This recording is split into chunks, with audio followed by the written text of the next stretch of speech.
Everyone, কেমন আছো সবাই? আশা করি সবাই ভালো আছো আর আমিও ভালো আছি। অনেকদিন পর আবার একটা নতুন ব্লগ নিয়ে এলাম। তো এটা ছিল সোমবার। তো সকালবেলা ঘুম থেকে উঠে খেয়েছিলাম দুধ রুটি। রাত্রে একটু রুটি করেছিলাম, তো তার জন্য দুটো রুটি বেঁচেছিল, তো ফেলে দেবো রুটিটা। বাসি রুটি আমি সম্ভবত খাই না, কারণ বাসি রুটি খেলে প্রচণ্ড পরিমাণে গ্যাস হয়ে যায়। আর সকালবেলা আমার ভাত খেতে ইচ্ছে করছিল, তো ভাবলাম দুটো রুটি যখন আছে। আর এখানে আমার মাথাটা দেখতে পারছো, নিচু হলেই না আমার উপরে পুরো টাকটা পুরো পুষে যায়। সামনে আমার যত পারছে মানে যত দিন যাচ্ছে সামনের দিকে পুরো আমার চুল উঠে যাচ্ছে, বুঝতে পারছি না কেন এত চুল উঠছে। আর এখন তো শীতের দিন, মাথায় প্রচণ্ড পরিমাণে এখন ড্যান্ড্রফ হয়, চুল প্রচণ্ড রাফ হয়ে যায়, চুলের একদম যত্ন নেওয়া হয় না।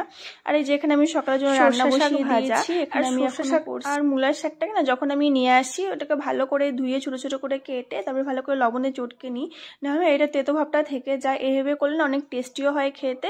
আর এভাবে যদি না করো, যদি না চেটকে যদি শাকটা ভাজো, প্রচণ্ড না পরিমাণে জল উঠে যায় আর খেতে ভাল লাগে না। আর এখানে আমি করছি সয়াবিন, খালি শাক ভাজা আর সয়াবিনই করবো। আর এখন তো শীত পড়ে যাচ্ছে, এখন যা রান্না করব তাই ভাল লাগবে। গরমে দিয়ে না কিছু খেতে ইচ্ছে করে না, বোধহয় খালি ডাল ভাত লেবু দিয়ে খাই। আর শীতের দিনে যা রান্না করব তাই ভাল লাগে। আর যেখানে বড় খেয়ে দিয়ে অফিসের জন্য বেরিয়ে গেল, আর এখন আমিও আমার কাজে লেগে পড়বো। এখানে যত রান্নাঘরে যত বাসন আছে সব এখানে ধুয়ে রোদে শুকোতে দিয়েছি। এগুলো শুকিয়ে গেলে ঘরে আবার ভালো করে রেখে দেবো, না হলে না ভেতরে জল থেকে যাবে। আর এই যে বাসনের র্যাক, এগুলো সব ধুয়ে দিয়েছি। আর কৌটোগুলো সব রান্নাঘরে আছে, এগুলো সব গুছিয়ে রাখবো। কবে থেকে ভাবছিলাম এগুলো ধুবো, কিন্তু শরীর মাঝে মাঝে এত খারাপ হয়ে যায় আর ধুয়ে ওঠা হয় না। আর কদিন থেকে এত ঠান্ডা পড়েছে, তো কদিন থেকে 2-3 দিন থেকে রোদ উঠছে, তার জন্য এগুলো সব ধোয়া কাচা করে সব কাজ করছি। আর যত দিন যাচ্ছে আমার শরীরে একদম অলস হয়ে যাচ্ছে, আমার কোনো কাজকর্ম করতে ইচ্ছা করে না, শরীরে কোনো যত্ন নিতে ইচ্ছা করে। বিয়ের আগে তো কোনো কাজ করতাম না, খালি শরীর চর্চা করতাম, হাতের নখ পায়ের নখ বড়, সবসময় চুল মুখ এগুলো নিয়ে থাকতাম। আর এখন তো যেহেতু সংসার হয়েছে, এখন তো এগুলো করার সময় নেই।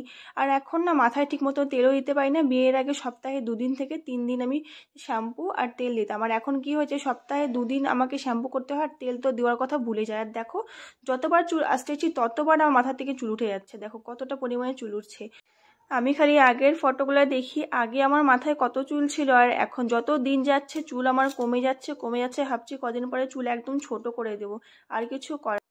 তো সমস্ত কাজ টাজ করে স্নান দান হয়ে আমার পুজো কমপ্লিট হয়ে গেছে।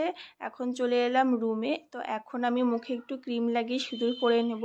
বউদের না যতই সাজো, সিঁদুর আর টিপ না পরলে একদম বউ মনে হয় না, সিঁদুরটাই মেন। আর আমার তো তোমরা তো দেখলেই সামনে প্রচণ্ড পরিমাণে টাক পড়ে গেছে, তার জন্য না আমি এই লিকুইড সিঁদুরটা ইউজ করছি, চান্দিতে দিচ্ছি না, কপালের সামনে দিচ্ছি। আর ওই সিঁদুরটা না এখন ওই বাইরে যে সিঁদুরগুলো কেনা থাকে ওগুলো না প্রচণ্ড পরিমাণে কেমিক্যাল থাকে, নষ্ট হয়ে যায় চুল। দেখো আজকে এত কাপড় ধুয়েছি, রশিতে কোনো জায়গা নেই, আরও তো বাকি আছে। 2 দিন পর রোদ উঠেছে, ঘরে যা যা ছিল সব ধুয়ে দিয়েছি। দেখেছো, স্নান দান করে ছাদে এসেছি, এখন কমলা লেবু খাবো। ছাদে দাঁড়িয়ে দাঁড়িয়ে রোদ তাপাবো আর কমলা লেবু খাবো। এই যে কমলা লেবু নিয়ে এসেছি 2টা, কি ভালো লাগছে রোদটা, মনে এখানেই থেকে যাই। তো এই যে স্নান দান করে খাওয়া দাওয়া করে চলে এসেছি, তো এখন আমি সব এগুলো গুছিয়ে নেব। তো যখনই আমি এগুলো একটু পর উল্টে দিয়ে যাতে তাড়াতাড়ি শুকিয়ে যায়। তো তোমরা তো জানোই আমি কদিন আগে বাপের বাড়ি গিয়েছিলাম, তো আমার আসার পরে না ধোয়া কাচা না করলে একদম ভালো লাগে না। তো রান্নাঘরের সব তো ধোয়া কাচা করা হয়ে গেছে, এখন ঘরের যত জিনিসপত্র আছে সেগুলো সব ধুইলাম, সোফার কভার থেকে শুরু করে দরজার পর্দা থেকে শুরু করে সমস্ত। আর এই যেগুলো সব ভাঁজ করে নিলাম, আর ওগুলো সব এখানে উল্টে দেবো, তো পরে আবার এগুলো এসে নিয়ে যাব। আর আমার বর এত পরিমাণে জামা কাপড় নোংরা করে, মানে কিছু বলার নেই। খুব সব ধোয়া কাচা করে যে এগুলো আল্লাহর আমার যে অবস্থা হয়েছিল, এগুলো সব গুছিয়ে রেখেছি। আর এত জামা কাপড় হয়ে গেছে দেখেছো, শীতের সব জামা কাপড়, সোয়েটার, গরম প্যান্ট সব এখানে ভাঁজ করে রেখেছি। ওটার জন্য একটা আলমারি নিতে হবে ছোট।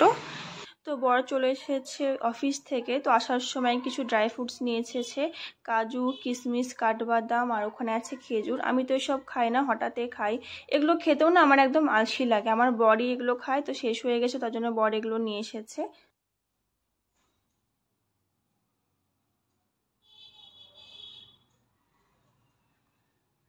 আর বরকে বলছিলাম কদিন থেকে আমার সিঙ্গারা আর মুড়ি দিয়ে মেখে খেতে ইচ্ছে করছে, তো আসার সময় বর নিয়ে এসেছিলো সিঙ্গারা।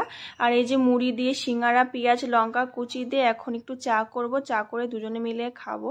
আর এখন একটু শীত পড়েছে, তো এখন রোজ ইচ্ছে করবে একটু সন্ধ্যাবেলা সকালবেলা করে চা খায়। গরমের দিনে তো সেভাবে খাওয়া হয় না।